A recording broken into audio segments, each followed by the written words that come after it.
नमस्कार, स्वागत करता हूँ। आखिर क्या होगा केतु का, राहु का, दो बड़े व्यापक ग्रह जो 18 महीने में एक राशि से दूसरी राशि में जाते हैं, उनके परिवर्तन का प्रभाव इस मनुष्य शरीर पर क्या पड़ेगा। दोस्तों, बड़ा महत्वपूर्ण होता है। आपको एक लंबे समय के लिए किसी एक घर में छोड़ दिया जाए रहने के लिए, तो सोच कर के देखिए कि आप कैसा महसूस करेंगे। एक बढ़िया बड़े घर में 1 एकड़ की कोठी के अंदर आपको बोल दिया जाए कि बस यही अब आपका घर है, इसी में घूमते रहो, कभी रूम में बैठ जाओ, कभी पार्क में टहल लो, कभी बाहर आके घूमने लग जाओ, कभी ऊपर के फ्लोर पे चले जाओ, कभी नीचे के फ्लोर पे चले जाओ, पर रहना इस टेरिटरी के अंदर है। परेशान हो जाओगे। अब परेशान हो जाओगे या परेशान नहीं होगे, ये आपकी सोच के ऊपर निर्भर करता है। यहीं से तो शुरू होती है एस्ट्रोलॉजी। अब आपका नेचर कैसा है। बहुत सारे लोग तो ऐसे होते हैं जो बहुत मजबूत नेचर के होते हैं, उनको कोई फ़र्क नहीं पड़ता। उनको 1.5 साल क्या, उनको 5 साल एक घर में रख लो, उनको कोई फ़र्क नहीं पड़ता। वो कहीं जाते ही नहीं, अपने स्थान पर रहते हैं। और बहुत ऐसे होते हैं जो नहीं बैठ सकते लंबे समय तक। अब 18 महीने एक ही राशि के अंदर केतु ग्रह का गोचर रहेगा, और वो राशि है कन्या। अब कन्या राशि में सोच करके देखिए, 18 साल बाद केतु आए हैं। अब क्या फल दे सकते हैं, और फिर इनकी दृष्टियाँ, उन दृष्टियों के द्वारा कैसे हमारे जीवन का कालखंड बदलेगा, ये पूरी की पूरी जानकारी आज मैं आपको दूंगा। इसलिए वीडियो को पूरा सुनना, अंत तक सुनना। आपको बहुत कुछ सीखने को मिलेगा और बहुत कुछ समझने को भी मिलेगा। अब केतु क्या है, सोचा है कभी केतु क्या? केतु मंगल की छाया है। केतु के प्रभाव से ना आप बच सकते, ना मैं बच सकता। अगर केतु अपना अच्छा फल दे तो फिर तो बात ही क्या है। अब ये सर्जरी का कारक है, ये ऑपरेशन का कारक है, ये वृद्ध अवस्था का कारक है, ये तमोगुणी है, वायु तत्व प्रधान है, वात प्रकृति है, क्रूर संख्यक है, लोह इसकी धातु है, और इसकी स्वय राशि केतु की जो होती है वो मीन है। उच्च राशि धनु और वृश्चिक मानी जाती है। इनमें मतांतर चलता रहता है। गुप्त विद्या का कारक होता है, मंत्र सिद्धि का कारक होता है, कठिन कार्य कराता है, ये तत्व प्रधान है, वैराग्य का भाव उत्पन्न कर देता है। बहुत से लोग घर को छोड़ देते हैं, उसमें इनका योग होता है। तीर्थ स्थानों की यात्रा कराता है, भिक्षा प्रवृत्ति का है, सांस का कारक होता है, फोड़े का, फुंसी का, गर्भपात का, चेचक का, ऐसी चीज़ों का, दुर्घटना का, पुलिस केस का, शोक का, ऐसी चीज़ों का कारक होता है। अब ये जब केतु जैसा ग्रह परिवर्तित होगा तो इसके मायने बहुत ज़्यादा रहेंगे। मैं आपको फल बताना अब स्टार्ट कर रहा हूँ, और पॉइंट वाइज बताऊँगा। और अभी तक प्रीवियस वीडियोस को अगर हम देखें तो हम आपसे चर्चा सिंह राशि के बारे में भी कर चुके हैं। अब हम आज आपको बताएंगे कन्या राशि का फल, कि जितने भी जातक अभी मुझे कन्या के सुन रहे हैं उनके लिए क्या होगा। उससे पहले मैं आपसे आग्रह करूंगा, अगर आपने चैनल को सब्सक्राइब नहीं किया है तो ज़रूर कर लीजिए, बेल आइकन के बटन को दबा दीजिए ताकि तुरंत और सारी इन्फॉर्मेशन आपको पहुंच सके। और वर्ष फल 2024 के ऑर्डर लेने हमने प्रारंभ कर दिए हैं, आप उसके लिए भी हमें संपर्क कर सकते हैं। आपका स्वागत है। सीमित ही ऑर्डर रहेंगे इस बार, हर वर्ष की तरह असीमित नहीं होंगे, क्योंकि बनाने में समय लगता है, 20-25 दिन का समय तो लगता ही है। तो इसलिए आपको जल्द से जल्द अपना ऑर्डर बुक करा लेना चाहिए। दिए गए नंबरों पर संपर्क कर सकते हैं। अब डिस्प्ले में आपके सामने आ चुकी है कन्या राशि, और जहाँ पर आपको दिखाई दे रहा है ये 6 नंबर, यहाँ केतु बैठे हुए दिखाई दे रहे होंगे महाराज जी, और जस्ट सामने बैठे हैं कौन? राहु। अब राहु केतु आमने सामने, और शनि कहाँ है? ये 6ठे भाव में। इसका मतलब ये होगा कन्या राशि वालों के लिए ये प्रथम भाव में है, मान सम्मान के घर में, और इनकी दृष्टि जा रही है इधर मैरिज लाइफ के घर में, और मैरिज लाइफ के घर में पहले से राहु विराजमान है।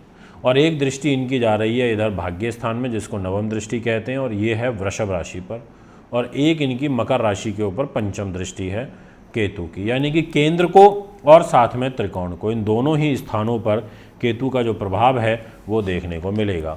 तो आइए पॉइंट वाइज आपको समझाता हूँ, क्योंकि इसके बाद एक राशि की और हमें चर्चा करनी है। तो सबसे पहले पॉइंट ये समझिए कि आपके जो शारीरिक सौंदर्यता होती है उसमें कमी देखने को मिलेगी केतु के प्रथम भाव में गोचर करने के कारण। दूसरा महत्वपूर्ण पॉइंट, आपके चेहरे के ऊपर कोई तिल का निशान हो सकता है या कोई तिल बन सकता है। ऐसा आपकी राशि कहती है। तीसरा महत्वपूर्ण ये कहती है कि कोई चेहरे पर चोट का निशान लगना, ऐसा कुंडली कहती है, उस चीज़ का ध्यान रखना होगा।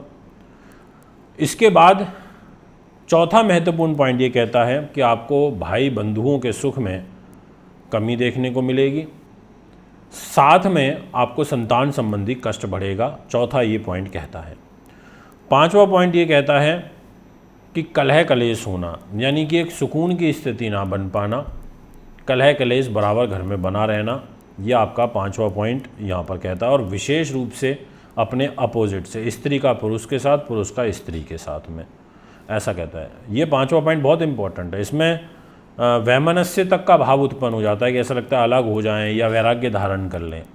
छठा पॉइंट बड़ा महत्वपूर्ण है और वो रहेगा आपके वैवाहिक जीवन में विलंब होना। आपने ये सोचा था कि इस साल आप शादी कर देंगे, आप कन्या राशि के हैं, तो शादी में विलंब का योग बन रहा है, इस साल नहीं हो पाएगी। 2024 में होने के चांसेस कम हैं। नवंबर 2024 के साथ विवाह हो सकता है कन्या राशि का, ऐसी कुंडली की ग्रह स्थिति बनती हुई नजर आ रही है। अभी हमने छठे पॉइंट डिस्कस कर लिया, अब सातवां पॉइंट करते हैं। वात और पित्त, इससे संबंधित जो रोग होते हैं उसकी जो संभावना है वो आपकी कुंडली में काफ़ी प्रबल रूप में बनती हुई नजर आ रही है। अभी हमारा सातवां पॉइंट डिस्कस हुआ, अब आठवें पॉइंट के बारे में बात करते हैं कि भाग्य को देख रहे हैं तो बस यही है कि आप कर्म करते रहेंगे, आपको लाभ मिल जाएगा, और ये लाभ आपको मई 2024 के बाद से मिलने लगेगा। आठवां पॉइंट ऐसा आपकी पत्रिका में कहता हुआ नज़र आ रहा है। तो ये 8 पॉइंट मैंने अभी आपसे डिस्कस करे कन्या राशि के विषय में। अब मैं आपसे बात करूँगा नेक्स्ट राशि और उसका नाम रहेगा तुला। जितने भी जातक अब मुझे तुला के सुन रहे हैं, आप भी बड़े ध्यान से समझ लीजिए कि आपके साथ क्या हो सकता है, क्योंकि आपकी राशि के मालिक शुक्र हैं। पॉइंट वाइज ही आपको बताऊंगा मैं, क्योंकि पॉइंट वाइज डिस्कस करने का एडवांटेज ये होता है कि चीज़ें ज़्यादा क्लियर अच्छे से हो जाती हैं। जहाँ पर आपको एक केतु महाराज बैठे हुए दिखाई दे रहे हैं, ये 6 नंबर में, यहाँ इनका गोचर है, और यहाँ से इनकी एक दृष्टि जा रही है इधर सुख साधन के घर में पंचम, एक दृष्टि जा रही है इधर रोग चोट शत्रु बाधा 12 नंबर पर, और एक दृष्टि यहाँ आयु के घर में जा रही है, जिसको अष्टम भाव भी बोलते हैं, और वृश्चिक राशि में है। अब यहाँ पर द्वादश स्थान 12वां भाव खर्च का होता है। इस घर में आ जाने से तो जो पहला पॉइंट है वो ये कहता है कि आप काफ़ी परिश्रमी हो जाएंगे और आप अनेक संसाधनों के द्वारा धन अर्जित करेंगे। सेकंड पॉइंट ये कहता है कि धन का लाभ होगा पर कठिनाइयाँ, चैलेंजिंग लाइफ हो जाएगी, यानी कि व्यर्थ की दौड़ भाग ज़्यादा होगी, मेहनत मजदूरी ज़्यादा होगी, परिश्रम आपको ज़्यादा करना पड़ेगा। तीसरा पॉइंट आपका ये कहता है कि आपका स्वभाव काफ़ी चंचल प्रवृत्ति का हो जाएगा, ये एक अच्छी बात है अगर स्वभाव चंचल होता है तो। चौथा महत्वपूर्ण पॉइंट ये कहता है कि आप अत्यधिक खर्च करने वाले हो जाएंगे, यानी कि आप पैसा ज़्यादा व्यय करेंगे, ये एक ठीक नहीं है। आपको थोड़ा योजनाबद्ध तरीके से चलना होगा। इस चौथे पॉइंट में मैं कहना चाहता हूँ आपको विशेष रूप से। पांचवा पॉइंट कहता है कि कोई गुप्त रोग की संभावना यहाँ बनती हुई नज़र आ रही है, इस बात का आपको ध्यान रखना पड़ेगा विशेष रूप से। छठा पॉइंट कहता है शत्रु भय एवं आपको आँखों में, क्योंकि 12वां भाव आँखों का भी होता है और साथ में 12वां भाव आपके पैरों का, पाँव का होता है, तो ये पैरों से संबंधित और आँखों से संबंधित जो विकार हैं ये आपके कष्ट का कारण पड़ेंगे, ऐसा कहता है। सातवां पॉइंट ये कहता है कि आपके मामा के सुख में कमी होगी, उनके साथ आपकी कम बनेगी, इस बात का आपको ध्यान रखना पड़ेगा, ये विशेष रूप से 7वें पॉइंट में कहूँगा। इसके अलावा 8वां पॉइंट ये कहता है कि गुप्त युक्तियों से आपको लाभ प्राप्त होगा, आप लाभ अर्जित कर पाएंगे, ऐसा आपकी कुंडली कहती है। और 9वां पॉइंट ये कहता है कि आप विदेशों के द्वारा लाभान्वित होते हुए नज़र आ रहे हो, यानी कि विदेशों से आपको पैसा आएगा, ऐसा आपकी पत्री कहती है।